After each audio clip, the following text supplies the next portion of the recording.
Hello!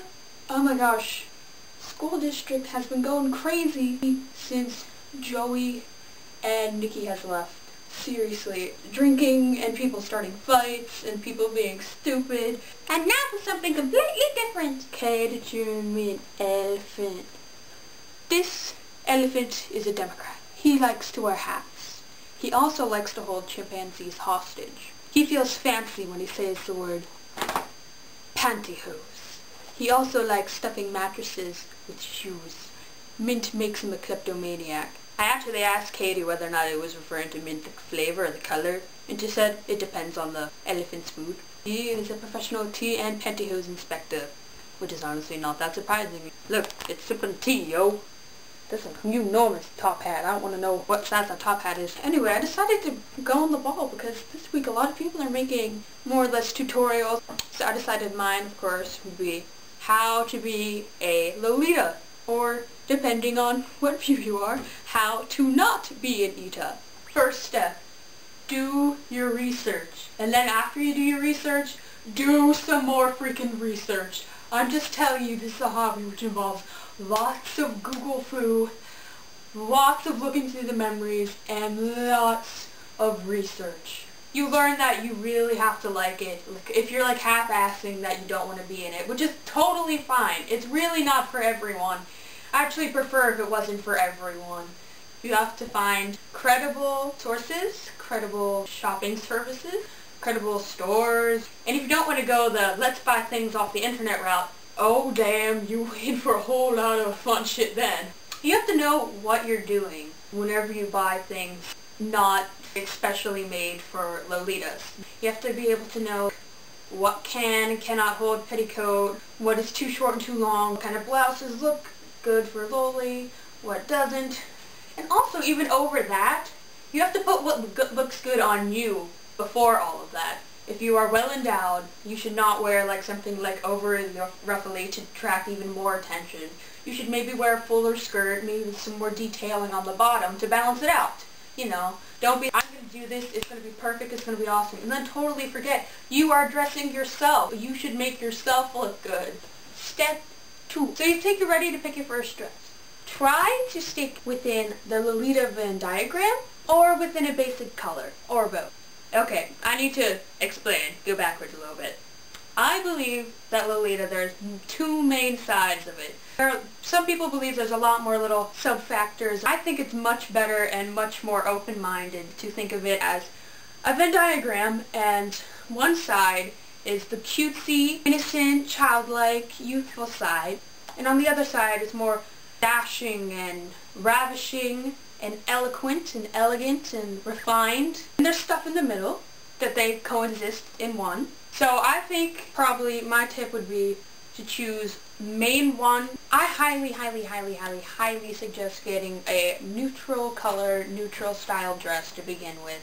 So that way, if you decide, hey, I guess this side isn't really that good for me, most colors can end up going either way. You might need a little bit of work, but you can pretty much make any neutral color go into the other color, unless if it's like pink and you want to do really gothic.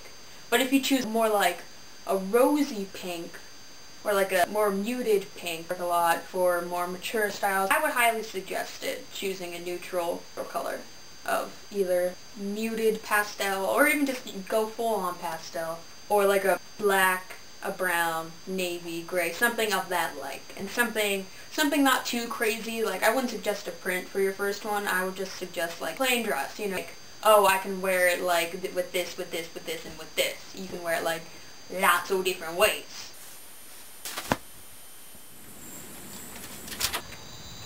Step 3. Here are some things you should always keep in mind. 1. Petticoats are your friend. You can make one. I would not suggest that as your first option because I know my sewing machine does not like netting, tulle, any sort of material you would make a petticoat out of. But if you have a good sewing machine, or you know your sewing machine like accepts that, sure, you could go ahead and try. It wouldn't be that hard. I don't know, I just wouldn't want to risk it because it's such a pretty important part of the outfit. I'm just putting that out there, that the silhouette's probably one of the defining things that is characteristic throughout all the styles. Okay, step 2. Leg wear is also your friend.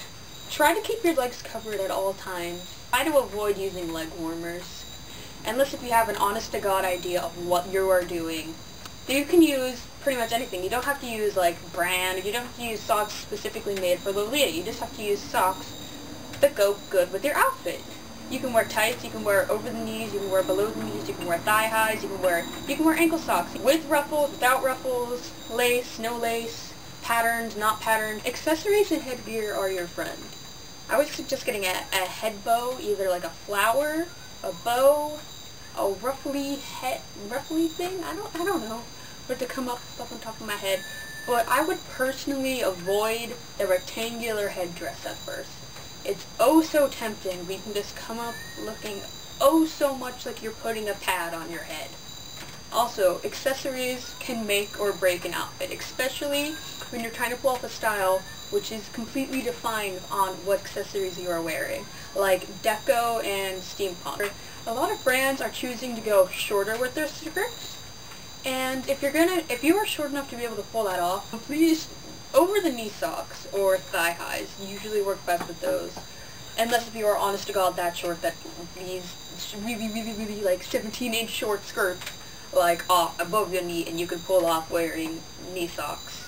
If you can pull that off, you short, man. I just wanted to say toot and I'm so sorry that my video, the pixelation, ended up increasingly going upwards as it went throughout the movie. It was because my sister had her stuff saved on the card.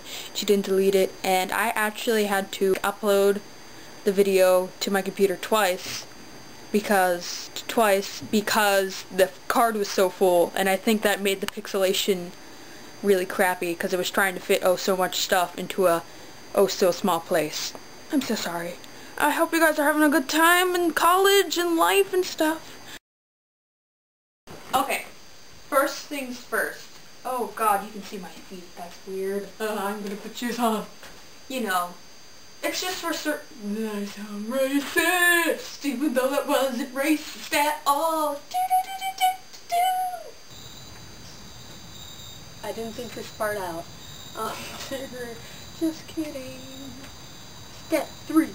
You put a hole in the box. No, I'm not gonna go there. Now it's becoming much more popular for ankle socks because people realize, oh crap, it's really hot during the summer. You should wear some ankle socks so your legs don't burst into flames. You know, that sort of dealing. Noises. Oh, kitty. Oh, kitty.